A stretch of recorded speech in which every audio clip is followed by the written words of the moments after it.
let's have a look at how the system works and how it can be taken advantage of by area managers to better understand the flows and available materials in their area. After you register an account, you will see a new bar appearing with the account specific options. So you can see here My Organizations, Demand and Supply Map, Full Overview and Forum. So in this video we'll get a quick look at how can you manage your organizations and the associated data and better understand the potential for matchmaking. So first of all, you need to go to My Organizations and fill out some forms so that the system knows which organizations you manage. And we do that by first creating what we call clusters, which is a particular way of grouping the organizations under your management. And you can do it however you see fit. You create a name for a cluster and then put the organizations in there.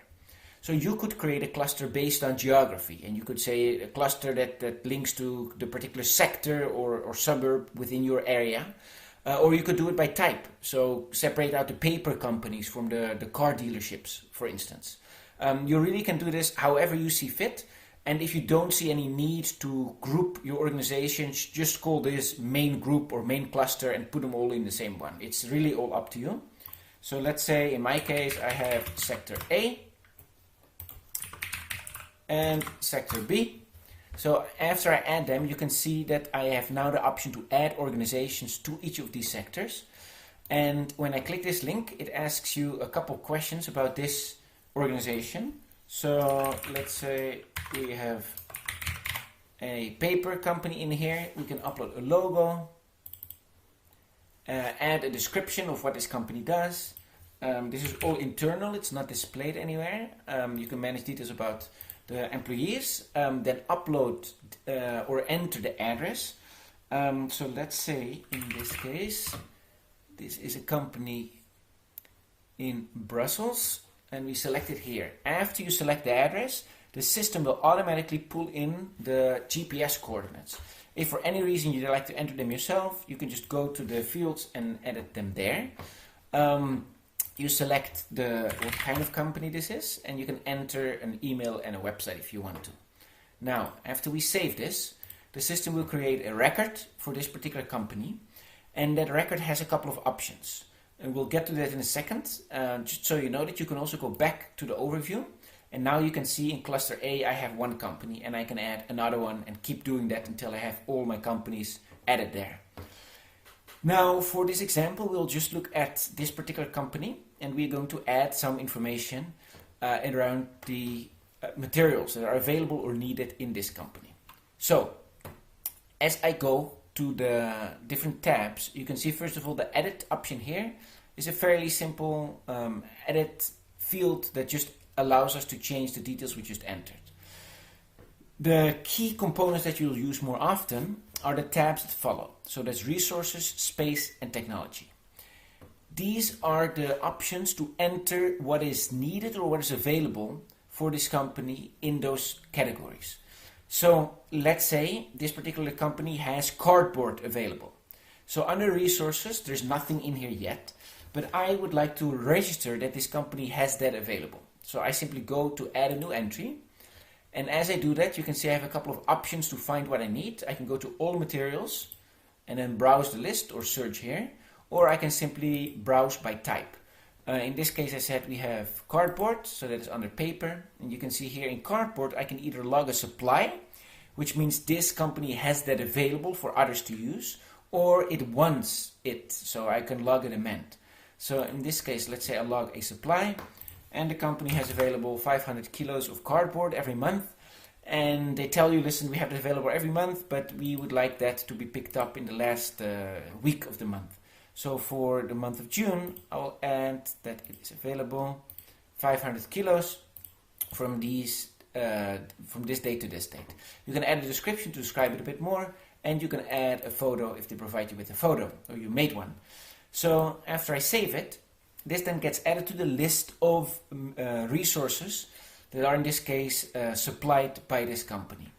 Similarly, you can add a demand if the company says, listen, I need a particular resource, and I need it to be available in a certain time frame or for a particular date, and you can add it in a very similar way. You just go to add new entry, you select it, and then you log a demand instead of a supply.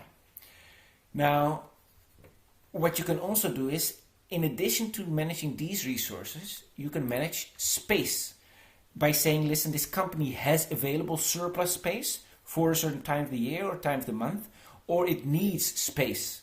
And you can see here, this could be event space, internal or external storage, production space, meeting rooms or office space. All of these can be entered, or other type of space, and then you enter what it is. And in this case, we select the space available, and in this case likely by square meters, and you simply select what this company needs in that case, or has available. So the same applies to technology, and in technology you can enter entries, for instance, equipment or vehicles that are available or needed by this company. And you get the idea, it's the exact same form. But the important thing is to see what happens next. So in this case, I added just resources, 500 kilos of cardboard available. And what happens next is that as you enter things, the system will create a map. And that map is not just for this company, but it really combines everything for all the companies that are in your portfolio.